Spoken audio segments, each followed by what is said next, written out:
ಎಲ್ಲರಿಗೂ ನಮಸ್ಕಾರ. ನಮಸ್ತೆ ಟು ಆಲ್. ವಾಕ್ಯಗಳನ್ನು ಪ್ರಾಕ್ಟೀಸ್ ಮಾಡಬೇಕು. ಹಾಗಾದರೆ ಏನು ಮಾಡಬೇಕು? ಪದಗಳನ್ನು ತಿಳ್ಕೊಂಡ್ರೆ ಸಾಕ? ಒಂದೊಂದು ಪದವನ್ನು ನಾವು ಅರ್ಥ ಮಾಡ್ಕೊಂಡ್ವಿ, ನಾವು ಬರೆದ್ವಿ, ಆ ಪುಸ್ತಕದಲ್ಲಿ ಬರೆದ್ಬಿಟ್ವಪ್ಪ. ಒಂದೊಂದು ಪದವನ್ನು ತಗೊಂಡು 10 ವಾಕ್ಯಗಳನ್ನ ಮಾಡಿಬಿಟ್ವಿ, ಆಯಿತು. ಒಂದೊಂದು ವಾಕ್ಯವನ್ನು 10 ಸಾರಿ ಪ್ರಾಕ್ಟೀಸ್ ಮಾಡಿಬಿಟ್ವಿ, ಸಾಕಾಗೋದಿಲ್ಲ.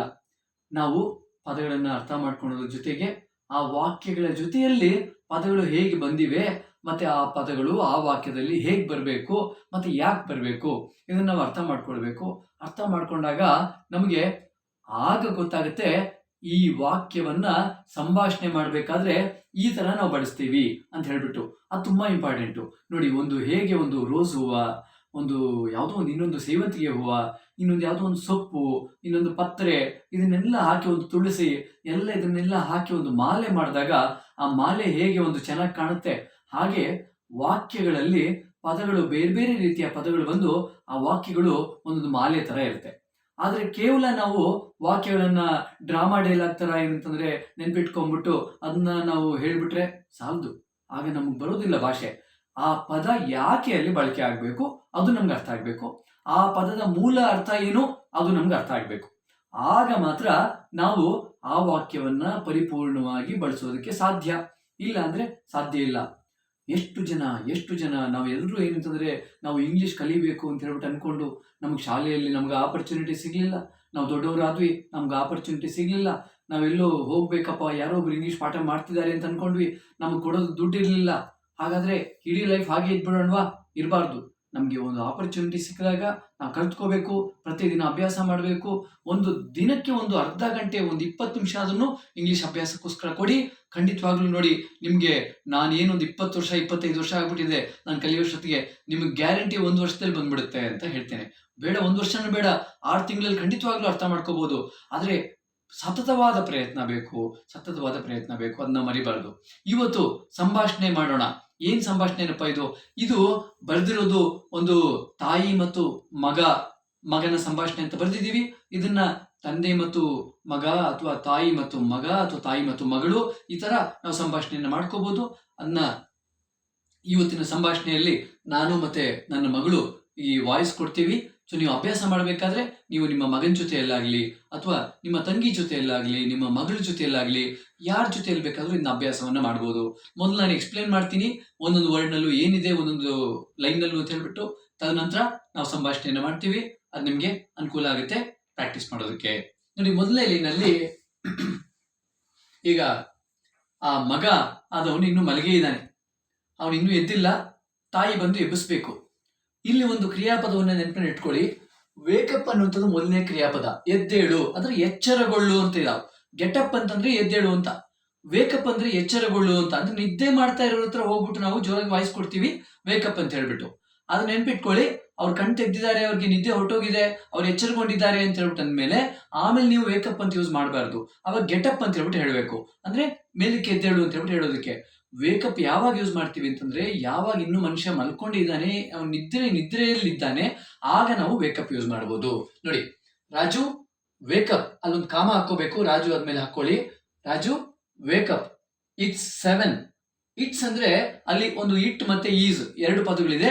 ಅದನ್ನ ನಾವು ಇಟ್ಸ್ ಅಂತ ಯೂಸ್ ಮಾಡ್ಬೋದು, ಅಥವಾ ಇಟ್ ಈಸ್ 7 ಅಂತ ಹೇಳ್ಬಿಟ್ಟು ಯೂಸ್ ಮಾಡಿ ಇಟ್ಸ್ ಬರೋವರ್ಗುನು. ರಾಜು ವೇಕಪ್, ಇಟ್ ಈಸ್ 7 ಅಂದ್ರೆ ಅದ್ರ ಅರ್ಥ, ಈಗ ನೋಡಪ್ಪ ಆಲ್ರೆಡಿ 7 ಗಂಟೆ ಆಗಿದೆ ಕಣೋ, ಎದ್ದೇಳೋ ಮೇಲೆ ಅಂತ ಹೇಳ್ಬಿಟ್ಟು ಅರ್ಥ. ಬೇಕಾದ್ರೆ ನೀವು 7:15 ಅಂತ ಹಾಕೊಳ್ಳಿ, ಬೇಕಾದ್ರೆ 8 ಗಂಟೆ ಅಂತ ಹಾಕೊಳ್ಳಿ, ಬೇಕಾದ್ರೆ 10 ಗಂಟೆ ಅಂತ ಬೇಕಾದ್ರೂ ಹಾಕೊಳ್ಳಿ, ಸಮಯ ಏನ್ ಬೇಕಾದ್ರೂ ಹಾಕೊಳ್ಳಿ. ನೆಕ್ಸ್ಟ್ ನೋಡಿ, ಮಗ ಹೇಳ್ತಾ ಇದ್ದಾನೆ, ಮಮ್ಮಿ ಐ ಸ್ಲೆಪ್ಟ್ ಲೇಟ್. ಅಂದ್ರೆ ಸ್ಲೆಪ್ಟ್ ಅನ್ನುವಂಥದ್ದು 2ನೇ ಕ್ರಿಯಾಪದ, ಸ್ಲೀಪ್ ಅನ್ನುವಂಥದ್ದು 1ನೇ ಕ್ರಿಯಾಪದ, ಸ್ಲೀಪಿಂಗ್ ಅನ್ನುವಂಥದ್ದು 5ನೇ ಕ್ರಿಯಾಪದ. ಸೊ ಯಾವ ಕ್ರಿಯಾಪದಗಳನ್ನ ಎಲ್ಲೆಲ್ಲಿ ಹಾಕೋಬೇಕು, ಇದು ನಮ್ಗೆ ಬಂದ್ಬಿಡ್ತು ಅಂದ್ರೆ 3/4 ಭಾಗ ಇಂಗ್ಲಿಷ್ ಬಂತು ಅಂತ. ಅದಕ್ಕೆ ಏನಂತಂದ್ರೆ ಯಾವ ಪದ ಎಲ್ಲಿ ಬಂದಿದೆ ಆ ಪದಕ್ಕೆ ಮೀನಿಂಗ್ ಏನು, ಅದು ಎಷ್ಟನೇ ಕ್ರಿಯಾಪದ, ಅದು ಕ್ರಿಯಾಪದ ಆಗಿದ್ರೆ ಅದನ್ನ ಅರ್ಥ ಮಾಡ್ಕೋಬೇಕು. ಮಮ್ಮಿ ಐ ಸ್ಲೆಪ್ಟ್ ಲೇಟ್, ಇದು 2ನೇ ಕ್ರಿಯಾಪದ. ನಾನು ಲೇಟಾಗಿ ಮಲ್ಕೊಂಡೆ, ಅಥವಾ ಲೇಟಾಗಿ ಮಲಗಿದೆ, ಅಥವಾ ತಡವಾಗಿ ಮಲಗಿದೆ. ಪ್ಲೀಸ್ ಲೆಟ್ ಮೀ ಸ್ಲೀಪ್, ದಯವಿಟ್ಟು ನನ್ನನ್ನು ನಿದ್ದೆ ಮಾಡಕ್ ಬಿಡು ಅಂತ ಹೇಳ್ಬಿಟ್ಟು. ಈ ಲೆಟ್ ಮೀ ಅನ್ನೋದು ಒಂದು ವಿಶೇಷವಾದ ಪದ. ಲೆಟ್ ಮೀಗೋಸ್ಕರನೇ ಒಂದು 2-3 ವಿಡಿಯೋಸ್ ಮಾಡ್ಬೇಕಾಗತ್ತೆ, ಮುಂದೆ ಮಾಡೋಣ. ಅಂದ್ರೆ ನನ್ನನ್ನು ನಿದ್ದೆ ಮಾಡಕ್ ಬಿಡು ಮಮ್ಮಿ ಅಂತ ಹೇಳ್ಬಿಟ್ಟು ಅರ್ಥ. ಪ್ಲೀಸ್ ಲೆಟ್ ಮೀ ಗೋ, ದಯವಿಟ್ಟು ನನ್ನ ಹೋಗಕ್ ಬಿಡು. ಪ್ಲೀಸ್ ಲೆಟ್ ಮೀ ಈಟ್, ದಯವಿಟ್ಟು ನಾನು ತಿನ್ನೋದಕ್ಕೆ ಬಿಡು. ಆಮೇಲೆ ಮಮ್ಮಿ ಐ ಸ್ಲೆಪ್ಟ್ ಲೇಟ್. ಅಮ್ಮ ನಾನು ಲೇಟಾಗಿ ಮಲಗಿದೆ ಅಥವಾ ತಡವಾಗಿ ಮಲಗಿದೆ, ದಯವಿಟ್ಟು ನನ್ನನ್ನು ಮಲಗೋದಕ್ಕೆ ಬಿಡು. ಫಾರ್ ಸಮ್ ಮೋರ್ ಟೈಮ್, ಇನ್ನೂ ಒಂದು ಸ್ವಲ್ಪ ಹೊತ್ತು, ಇನ್ನೂ ಒಂದು ಸ್ವಲ್ಪ ಸಮಯ ನನ್ನನ್ನು ಮಲಗೋದಕ್ಕೆ ಬಿಡು ಅಂತ ಮಗ ಹೇಳ್ತಾ ಇದ್ದಾನೆ. ಸಮ್ ಮೋರ್ ಟೈಮ್ ಅಂದ್ರೆ ಇನ್ನೂ ಸ್ವಲ್ಪ ಸಮಯ. ಫಾರ್ ಇನ್ನೂ ಸ್ವಲ್ಪ ಸಮಯಕ್ಕೆ, ಆ ಕೆ ಅನ್ನುವಂಥದ್ದು ಇಲ್ಲಿ ಫಾರ್ ಆಗಿರುತ್ತೆ, ಮರಿಬೇಡಿ. ನೆಕ್ಸ್ಟ್ ತಾಯಿ ಹೇಳ್ತಾ ಇದ್ದಾರೆ, ರಾಜು ಗೆಟ್ ಅಪ್, ಕಂದ ರಾಜು ಎದ್ದೇಳ ಮೇಲೆ ಅಂತ ಹೇಳ್ತಿದ್ದಾರೆ. You need to be ready by 8. ನೋಡಿ ಇಲ್ಲಿ ಒಂದು ಬಿ ಇದೆಯಲ್ಲ, ಕನ್ನಡದಲ್ಲಿ ಇರು ಅಂತ ಹೇಳ್ಬಿಟ್ಟು ಒಂದು ಕ್ರಿಯಾಪದ ಇದೆ, ನೆನಪಿದೆಯಲ್ವಾ? ಇರು, ಇರುತ್ತೇನೆ, ಇರಿ, ಅಲ್ಲೇ ನೀವು ಗೇಟ್ ಹತ್ರ ಇರಿ ಅಂತ ಹೇಳ್ಬಿಟ್ಟು ಹೇಳ್ತೀವಿ, ಅದೊಂದು ಕ್ರಿಯಾಪದ. ಅಲ್ಲಿ ಇರು ಅಂತಂದ್ರೆ ಆ ಪ್ಲೇಸ್ ನಲ್ಲಿ ಅಲ್ಲೇ ನಿಂತ್ಕೋ ಅಂತ. ಇಲ್ಲಿ I will not, you need to be ready ಅಂದ್ರೆ ನೀನು ರೆಡಿಯಾಗಿ ಇರಬೇಕು ಅಂತ. ನೀನು 8 ಗಂಟೆ ಅಷ್ಟೊತ್ತಿಗೆ ಬೈ 8 ಅಷ್ಟೊತ್ತಿಗೆ ಅನ್ನೋದನ್ನ ಬೈ ತೋರಿಸ್ತಾ ಇದೆ. 8 ಗಂಟೆ ಅಷ್ಟೊತ್ತಿಗೆ ನೀನು ರೆಡಿಯಾಗಿ ಇರಬೇಕು, ಯಾಕೆಂದ್ರೆ ನೀನು ಕಾಲೇಜ್ಗೆ ಹೋಗ್ಬೇಕಾಗಿದೆ ಅಂತ ಅದರ ಅರ್ಥ. You need to be ready by 8, ಕಾಲೇಜ್ಗೆ ಅಥವಾ ಆಫೀಸ್ಗೆ ನೀನು ಹೋಗ್ಬೇಕಾಗಿದೆ ಅಂತ ಅಲ್ಲಿ ಹೇಳುವಂಥದ್ದು ಮೂಮೆಂಟು. ರಾಜು ಗೆಟ್ ಅಪ್, ಎದ್ದೇಳು. You need to be ready by 8, ನೀನು 8 ಗಂಟೆ ಅಷ್ಟೊತ್ತಿಗೆ ನೀನು ರೆಡಿಯಾಗಿರ್ಬೇಕು ಅಂತ ಹೇಳ್ಬಿಟ್ಟು. ಈಗ ಮಗ ಹೇಳ್ತಿದ್ದಾನೆ, mummy I will not be going to office today, ನಾನು ಇವತ್ತು ಆಫೀಸ್ಗೆ ಹೋಗೋದಿಲ್ಲ. ಇಲ್ಲಿ ನೋಡಿ, I will not be going ತಗೋಬಹುದು, ಇಲ್ಲಾಂದ್ರೆ ಐ ವೋಂಟ್ ಗೋ ಕೂಡ ತಗೋಬಹುದು, ಐ ವಿಲ್ ನಾಟ್ ಗೋ ಅಂತ ಕೂಡ ತಗೋಬಹುದು. ಸೊ ಹಾಗಾಗಿ ನಾವು ಒಂದು I will not be going to office today, ಎರಡನೇದು I will not go to office today, ಮೂರನೇದು ಐ ವೋಂಟ್ ಗೋ ಕೂಡ ಮಾಡ್ಕೊಳ್ಳಿ, ಯಾವ್ದನ್ನು ಬೇಕಾದ್ರೂ ಯೂಸ್ ಮಾಡ್ಬೋದು. I won't go to office today ಅಂದ್ರೆ ನಾನು ಇವತ್ತು ಆಫೀಸ್ಗೆ ಹೋಗೋದಿಲ್ಲ ಅಂತ ಹೇಳ್ಬಿಟ್ಟು. ನೋಡಿ, I won't go to office ಹಂಗೆ ಹಾಕೊಳ್ಳಿ. ಪ್ಲೀಸ್ ಲೆಟ್ ಮೀ ಸ್ಲೀಪ್, ಅಮ್ಮ ದಯವಿಟ್ಟು ನಿದ್ದೆ ಮಾಡಕ್ ಬಿಡು ಮಮ್ಮಿ ಅಂತ ಹೇಳ್ಬಿಟ್ಟು ಅದರ ಅರ್ಥ. Mummy I will not be going to office today, please let me sleep. ಅಥವಾ mummy I won't go to office today, please let me sleep. ಅಥವಾ mummy I will not go to office today, please let me sleep, ಯಾವುದಾದ್ರೂ ತಗೋಬಹುದು. ತದನಂತರ ನೋಡಿ, ಇಲ್ಲಿ ತಾಯಿ ಹೇಳ್ತಾ ಇದ್ದಾರೆ, why are you not going to office today. ನೋಡಿ, ಇಲ್ಲಿ are you not going to office today, ನೀನು ಆಫೀಸ್ಗೆ ಇವತ್ತು ಹೋಗ್ತಾ ಇಲ್ವಾ ಅಂತ ಆಗತ್ತೆ. ವೈನ ಮೊದಲು ಹಾಕೊಂಡ್ಬಿಟ್ಟಾಗ why are you not going to office today ಅಂತ ಆಗತ್ತೆ.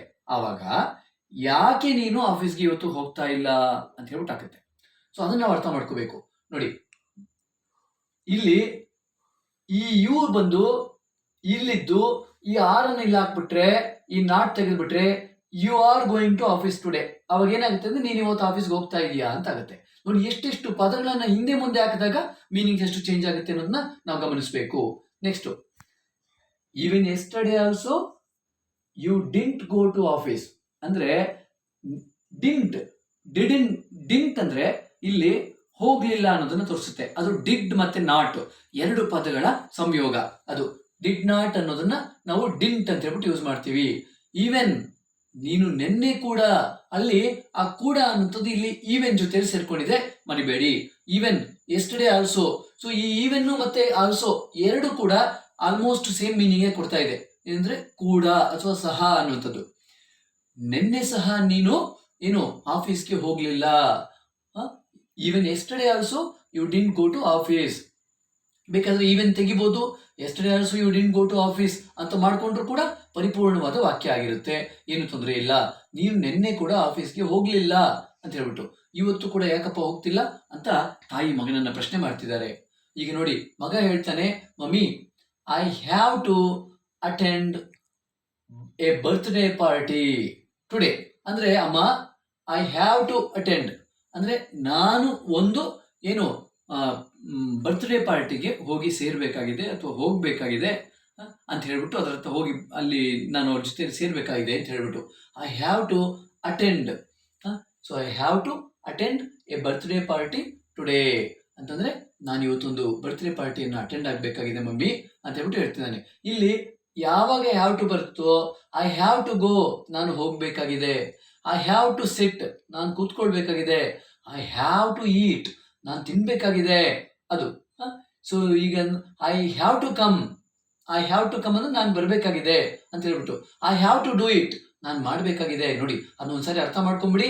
ಹ್ಯಾವ್ ಅರ್ಥ ಆಯ್ತು ಅಂತಂದ್ರೆ ಮಾಡಬೇಕಾಗಿದೆ, ಹೋಗಬೇಕಾಗಿದೆ, ಕುಡಿಯಬೇಕಾಗಿದೆ. ಆ ಸಂದರ್ಭಗಳಲ್ಲಿ ನಾವು ಈ ಹ್ಯಾವ್ ಅನ್ನ ಯೂಸ್ ಮಾಡ್ತೀವಿ. ಬರೀ ಹ್ಯಾವ್ ನನಗೋಸ್ಕರ ಮಾತ್ರ ಅಲ್ಲ ಬರೋದು. ಇಲ್ಲಿ ಯು ಅಂತ ಹಾಕ್ಬಿಟ್ರೆ ಯು ಹ್ಯಾವ್ ಟು ಅಂತ ಹೋಗುತ್ತೆ, ನೀನು ಅಂತ ಹೇಳ್ಬಿಟ್ಟು ಆಗ್ಬಿಡುತ್ತೆ. ಏನು ಚೇಂಜಸ್ ಮಾಡ್ಬೇಕಾಗಿಲ್ಲ. ಸುಮ್ಮನೆ ಏನಂತಂದ್ರೆ ಈಗ ಇಲ್ಲಿ ಐ ತೆಗೆದುಬಿಟ್ಟು ಯು ಅಂತ ಹಾಕ್ಬಿಟ್ರೆ ಮಮ್ಮಿ ಕಾಮ ಹಾಕೊಂಡ್ಬಿಟ್ಟು you have to attend a birthday party today ಅಂತಂದ್ರೆ ನೀವು ಇವತ್ತೊಂದು ಬರ್ತ್ಡೇ ಪಾರ್ಟಿಯನ್ನ ಅಟೆಂಡ್ ಮಾಡ್ಬೇಕಾಗಿದೆ ಅಂತ ಆಯ್ತು. ಆ ಯುನು ತೆಗೆದ್ಬಿಡಿ ಅಥವಾ ಐ ತೆಗೆದ್ಬಿಡಿ. ಇವಾಗ ಬೇರೆ ಯಾರಾದ್ರು ಏನಂತಂದ್ರೆ ಮೈ ಅಂಕಲ್ ಅಂತ ಹಾಕೊಂಡ್ಬಿಟ್ರೆ ನಮ್ಮ ಅಂಕಲ್ ಇವತ್ತೊಂದು ಯಾವುದೋ ಒಂದು ಬರ್ತ್ಡೇ ಪಾರ್ಟಿಯನ್ನ ಅಟೆಂಡ್ ಮಾಡ್ಬೇಕಾಗಿದೆ ಅಂತ ಹೇಳ್ಬಿಟ್ಟು ಆಗ್ಬಿಡುತ್ತೆ. ನೋಡಿ ಅರ್ಥ ಮಾಡ್ಕೊಳ್ಳಿ. ಸಬ್ಜೆಕ್ಟ್ ಇಲ್ಲಿದೆ, ಇಲ್ಲೇ ಇದೆ. ಯಾರು ಅಟೆಂಡ್ ಮಾಡ್ತಾ ಇರೋದು? ನಾನು ಅನ್ನುವಂಥದ್ದು. ನಾನು ತೆಗೆದ್ಬಿಟ್ಟು ಬೇರೆ ಯಾರನ್ನೇ ಹಾಕಿ ಅವಾಗ ಅವರು ಈ ಕೆಲಸವನ್ನ ಮಾಡಬೇಕಾಗಿದೆ ಅಂತ ಹೇಳ್ಬಿಟ್ಟು ಆಗ್ಬಿಡುತ್ತೆ. Very very important. ತದನಂತರ ನೋಡಿ ತಾಯಿ ಕೇಳ್ತಾ ಇದ್ದಾರೆ, have you completed all your projects for MBA? ನೋಡಿ ಇಲ್ಲಿ ಕಂಪ್ಲೀಟೆಡ್ ಅನ್ನುವಂಥದ್ದು ಮೂರನೇ ಕ್ರಿಯಾಪದ. ಯಾವಾಗ ಹ್ಯಾವ್ ಬರುತ್ತೋ ಅದರ ಮುಂಭಾಗದಲ್ಲಿ ಹ್ಯಾವ್ ಯು ಕಂಪ್ಲೀಟೆಡ್ ಅಂತ ನೀನು ಕಂಪ್ಲೀಟ್ ಮಾಡಿದ್ಯಾ ಅಂತ, ಐ ಹ್ಯಾವ್ ಕಂಪ್ಲೀಟೆಡ್ ಅಂತಂದ್ರೆ ನಾನು ಕಂಪ್ಲೀಟ್ ಮಾಡಿದ್ದೀನಿ ಅಂತ. ಆವಾಗ ಒಂದು ಹ್ಯಾವ್ ಇಲ್ಲಿ ಹ್ಯಾವ್ ಬಂದ್ರೆ ಅದು ಇಲ್ಲಿ ಕಂಪ್ಲೀಟೆಡ್ ಬಂದ್ರೆ, ಅಥವಾ ಇಲ್ಲಿ ಹ್ಯಾವ್ ಬಂದು ಇಲ್ಲಿ ಬೇರೆ ಯಾವ್ದಾದ್ರು ನಾವು ಸಬ್ಜೆಕ್ಟ್ ತೋರಿಸಿದ್ದಾದ್ರೆ ಅದು ಮೂರನೇ ಕ್ರಿಯಾಪದ ಆಗಿರುತ್ತೆ. ನಾವು ಮರಿಬಾರ್ದು. ಹ್ಯಾಡ್ ಆಗ್ಲಿ ಹ್ಯಾವ್ ಆಗ್ಲಿ ಕ್ರಿಯಾಪದದ ಪಕ್ಕದಲ್ಲಿ ಕುಂತ್ಕೊಂಡಿದೆ ಈ ಕಡೆಗೆ ಅಂತಂದ್ರೆ ನಮ್ಗೆ ಅರ್ಥ ಆಗ್ಬೇಕು ಅದು ಮೂರನೇ ಕ್ರಿಯಾಪದ ಅಂತ ಹೇಳ್ಬಿಟ್ಟು.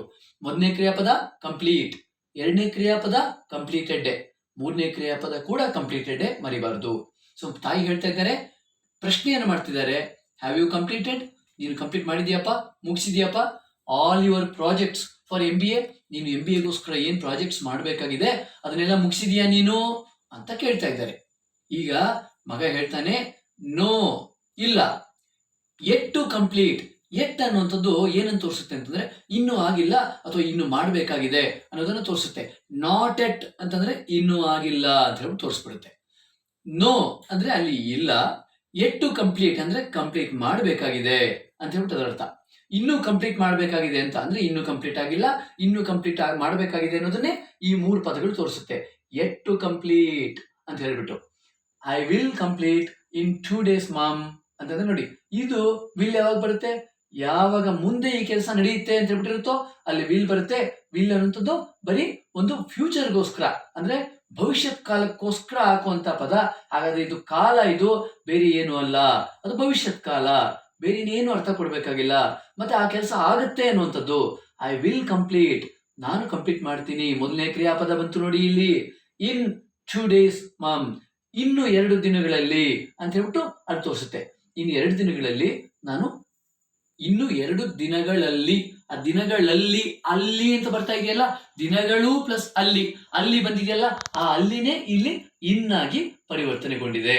I will complete in 2 days mom, ನಾನು ಇನ್ನು 2 ದಿನಗಳಲ್ಲಿ ಕಂಪ್ಲೀಟ್ ಮಾಡ್ತೀನಿ ಮಮ್ಮಿ ಅಂತ. ತಾಯಿ ಕೇಳ್ತಾ ಇದ್ದಾರೆ, ರಾಜು ಬೈ ನಾವು, ಇಷ್ಟೊತ್ತಿಗೆ you could have complete, isn't it?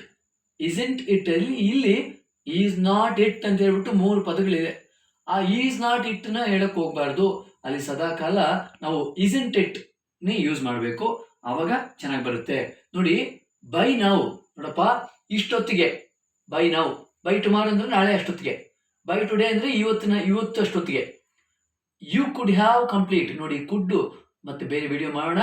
ಕುಡ್ಡು ಸುಮಾರಾಗಿ ಚಿಕ್ಕದಾಗಿ ಹೇಳ್ಬೇಕು ಅಂತಂದ್ರೆ ನಿನಗೆ ಮಾಡುವ ಸಾಧ್ಯತೆ ಇತ್ತು. You could have complete, so ನೀನು ಮಾಡಬಹುದಾಗಿತ್ತು, ನೀನು ಮಾಡುವ ಸಾಧ್ಯತೆ ಇತ್ತು. ಯು ಕುಡ್ ಹ್ಯಾವ್ ಕಂಪ್ಲೀಟ್, ಇಲ್ಲಿ ಒಂದು ಕೆಲಸ ಮಾಡೋಣ, ಕಂಪ್ಲೀಟ್ ಜೊತೆಗೆ ಯು ಕುಡ್ ಹ್ಯಾವ್ ಕಂಪ್ಲೀಟೆಡ್ ಮಾಡ್ಕೊಂಬಿಡಿ. ಅವಾಗ ಇನ್ನು ಹೇಳಿದ್ರೆ ಅವ ಮೂರನೇ ಕ್ರಿಯಾಪದವನ್ನ ಹಾಕೊಂಡಂಗೆ ಆಗುತ್ತೆ. ಯು ಕುಡ್ ಹ್ಯಾವ್ ಕಂಪ್ಲೀಟೆಡ್ ಅಂತ ಹಾಕೊಳ್ಳಿ.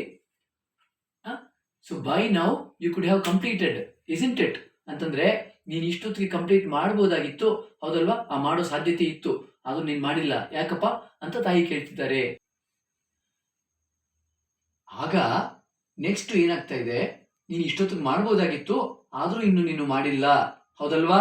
ಇಸೆಂಟ್ ಇಟ್ ಅಂದ್ರೆ ಹೌದಲ್ವಾ ಅಂತ ತಾಯಿ ಕೇಳಿದ್ರು. ಈಗ ಮಗ ಹೇಳ್ತಾನೆ, ಸಾರಿ ಮಾಮ್ ಅಂದ್ರೆ ಕ್ಷಮಿಸು ತಾಯಿ ಅಥವಾ ಕ್ಷಮಿಸು ಅಮ್ಮ ಅಂತ ಹೇಳ್ಬಿಟ್ಟು ಹೇಳ್ತಾ ಇದ್ದಾನೆ. ಸೊ ಸಾರಿ ಮಾಮ್, ಅಲ್ಲಿ ಅವ್ನು ಸಾರಿ ಕೇಳಿದ್ದು ಆಗೋಯ್ತು. ತದನಂತರ ಅವ್ನಿಗೆ ಏನೋ ಒಂದು ಬೇಡಿಕೆ ಇದೆ, ಆ ಬೇಡಿಕೆ ಇಲ್ಲಿ ಕೇಳ್ತಿದ್ದಾನೆ ನೋಡಿ, mummy I need some money please. Need some money ಅಂತಂದ್ರೆ ಬೇಕಾಗಿದೆ, ಅವಶ್ಯಕತೆ ಇದೆ ಅಂತ ಹೇಳ್ಬಿಟ್ಟು ಅದರ ಅರ್ಥ. ಐ ನೀಡ್ ಸಮ್ ಸ್ವಲ್ಪ ದುಡ್ಡು please. Mummy I need some money please ಅಂತ ಕೇಳ್ತಾ ಇದ್ದಾನೆ ಮಗ ತಾಯಿಯನ್ನ. ತಾಯಿ ಕೇಳಿದ್ರು ಹೌ ಮಚ್ ರಾಜು, ಎಷ್ಟಪ್ಪ ರಾಜು ಅಂತ ಹೇಳ್ಬಿಟ್ಟು. ಈಗ ಮಗ ಹೇಳ್ತಾನೆ 1000 ಅಂತ. ಅವಾಗ ತಾಯಿ ಹೇಳ್ತಿದ್ದಾರೆ ಏನಂತ, I don't have cash with me. ಈಗ ನನ್ನ ಇಲ್ಲಿ ವಿತ್ ಮೀ ಅಂತ ನನ್ನ ಜೊತೆಯಲ್ಲಿ ಅಂತ ಅರ್ಥ ಮಾಡ್ಕೊಬೇಡಿ, ಇಲ್ಲಿ ನನ್ನ ಹತ್ರ ಅಂತ ಕೂಡ ಆಗುತ್ತೆ. ಹಾಗಾಗಿ ವಿತ್ ನ ಅರ್ಥ ಮಾಡ್ಕೋಬೇಕು ನಾವು. I don't have cash with me, ಈಗ ಸದ್ಯಕ್ಕೆ ನನ್ನ ಹತ್ರ ಹಣ ಇಲ್ಲ. Please check with your dad, ನೀನು ನಿಮ್ಮ ತಾಯಿ ನನ್ನ ತಂದೆ ಹತ್ರ ವಿಚಾರಿಸು ಅಥವಾ ಅವರನ್ನು ಕೇಳು ಅಂತಾಗತ್ತೆ. ಇಲ್ಲಿ ಚೆಕ್ ಅಂತಂದ್ರೆ ಏನಂತಂದ್ರೆ ಅಲ್ಲೋಗಿ ಏನನ್ನು ಚೆಕ್ ಮಾಡು ಅಂತ ಹೇಳ್ಬಿಟ್ಟು ಅಲ್ಲ, ಅದರರ್ಥ ಹೋಗ್ಬಿಟ್ಟು ಅವರು ಪ್ಯಾಕೆಟ್ ನಲ್ಲಿ ನೋಡು ಅಂತ ಹೇಳ್ಬಿಟ್ಟು ಅಲ್ಲ. ಅಲ್ಲಿ ಏನಂತಂದ್ರೆ ಅವ್ರನ್ನ ವಿಚಾರಿಸು, ನಿನಗೆ ಅವ್ರ ಹತ್ರ ಇದ್ರೆ ಅವ್ರು ನಿನ್ ಕೊಡ್ತಾರೆ ಅಂತ ಹೇಳ್ಬಿಟ್ಟು. Please check with your dad ಅಂತ ಹೇಳ್ಬಿಟ್ಟು. ಅಂದ್ರೆ ನೀನ್ ಕೇಳಿದಾಗ ಆ ಕೇಳು ಅನ್ನೋದನ್ನೇ ಇದು ಚೆಕ್ ಅಂತ ಹೇಳ್ಬಿಟ್ಟು ತಗೊಂಡಿರ್ತೀವಿ, ಅಥವಾ ವಿಚಾರಿಸು ಅನ್ನೋದನ್ನ ಇದು ಚೆಕ್ ಅಂತ ಹೇಳ್ಬಿಟ್ಟು ಅಲ್ಲಿ ಕುತ್ಕೊಳುತ್ತೆ. ಅದನ್ನ ಮರಿಬಾರ್ದು. ಈಗ ಒಂದ್ಸರಿ ಕಾನ್ವರ್ಸೇಷನ್ ಶುರುವಾಗುತ್ತೆ. ಆ ಒಂದು ಮಗ ಅಂತ ಏನ್ ಬರ್ತಿದೀವಿ ಅಲ್ಲಿ, ನನ್ನ ಮಗಳು ಇವತ್ತು ವಾಯ್ಸ್ ಕೊಡ್ತಾಳೆ, ಅದನ್ನ ನೀವು ಅಭ್ಯಾಸ ಮಾಡ್ಬೇಕಾದ್ರೆ ನಿಮ್ಮ ಮಗಳಿದ್ರೆ ಮಗಳ ಜೊತೆಲಿ ಅಭ್ಯಾಸ ಮಾಡಿ, ನಿಮ್ಮ ಮಗನ ಜೊತೆ ಇಲ್ಲಾದ್ರೆ ಮಗನ ಜೊತೆಲಿ ಅಭ್ಯಾಸ ಮಾಡಿ. ಇಲ್ಲ ಅಂತಂದ್ರೆ ನೀವು ಅಟ್ಲೀಸ್ಟ್ ನಿಮ್ಮ ತಂಗಿ ಜೊತೆಯಲ್ಲಿ, ಅಣ್ಣ ಜೊತೆಯಲ್ಲಿ, ಯಾರ ಜೊತೆಯಲ್ಲಿ ಬೇಕಾದ್ರೂ ಅಭ್ಯಾಸವನ್ನ ಮಾಡ್ಬೋದು. ಈಗ ಶುರು ಮಾಡೋಣ. Raju, wake up, it's 7. Mommy, I slept late. Please let me sleep for some more time. Raju, get up. You need to be ready by 8. Mommy, I will not be going to office today. ಅಥವಾ I will not go to office today. Please let me sleep ಅಂತ ಮಗ ಹೇಳ್ದ ಅಂತ ಅನ್ಕೊಳ್ಳಿ. Next, why are you not going to office today? Even yesterday also you didn't go to office. ಅಥವಾ yesterday also you didn't go to office. Mommy, I had to attend a birthday party today. Have you completed all your projects for MBA? No, yet to complete. I will complete in 2 days, Mom. Raju, by now you could have completed, isn't it? Sorry, Mom. Mummy, I need some money, please. How much, Raju? 1000. I don't have cash with me. Please check with your dad. ಇದು conversation. ತುಂಬ ಜನ ಶ್ರದ್ಧೆಯಿಂದ practice ಮಾಡ್ತಾ ಇದ್ದೀರಿ ಇಂಗ್ಲೀಷನ್ನು. So ಮತ್ತೆ ಇನ್ನೊಂದು 6 ತಿಂಗಳು ವರ್ಷ ಆಗೋಷ್ಟೊತ್ತಿಗೆ ನಮ್ಮ ಏನೊಂದು ಪಶ್ಚಾತ್ತಾಪ ಇರುತ್ತೆ ಮನಸ್ಸಿನಲ್ಲಿ, ನನಗೆ ಇಂಗ್ಲೀಷ್ ಬಂದಿಲ್ಲ, ನನಗೆ ಇನ್ನೂ ಗೊತ್ತಿಲ್ಲ ಅಂತ ಹೇಳ್ಬಿಟ್ಟು ಇದು ನಮ್ಮಿಂದ ಹೋಗಬೇಕು ಅಂತ ಹೇಳ್ಬಿಟ್ಟು ನಾವೆಲ್ಲರೂ ಪಣ ತೊಡಬೇಕು. ಆಗ ಮಾತ್ರ ನಮ್ಗೆ ಇನ್ನೊಂದು 6 ತಿಂಗಳಲ್ಲಿ, 1 ವರ್ಷದಲ್ಲಿ ಗ್ಯಾರಂಟಿ ಇಂಗ್ಲೀಷ್ ಬಂದಿರುತ್ತೆ ಅನ್ನೋದನ್ನ ಮರಿಬೇಡಿ. ಆದರೆ ಪ್ರತಿದಿನದ ಅಭ್ಯಾಸ ತುಂಬ ಇಂಪಾರ್ಟೆಂಟು. ಅಭ್ಯಾಸ ಬೇಕೇ ಬೇಕು. ಅಭ್ಯಾಸ ಇತ್ತು ಗ್ಯಾರಂಟಿ ಬಂದ್ಬಿಡುತ್ತೆ. ಮತ್ತೆ ಒಂದಿನ ಗ್ಯಾಪ್ ಕೊಟ್ವಿ ಮತ್ತೆ ಮರ್ತೋಗ್ಬಿಡುತ್ತೆ. ಹಾಗಾಗಿ ಪ್ರತಿಯೊಂದು ದಿನವೂ ಒಂದಿಷ್ಟು ಸಮಯ ಅಂತ ಹೇಳ್ಬಿಟ್ಟು ಇಟ್ಬಿಟ್ಟು ಅದನ್ನ ಇಂಗ್ಲೀಷನ್ನು ಅಭ್ಯಾಸ ಮಾಡಿ. ಖಂಡಿತವಾಗ್ಲೂ ಅರ್ಥ ಆಗುತ್ತೆ. ಎಲ್ಲರಿಗೂ ನಮಸ್ಕಾರ.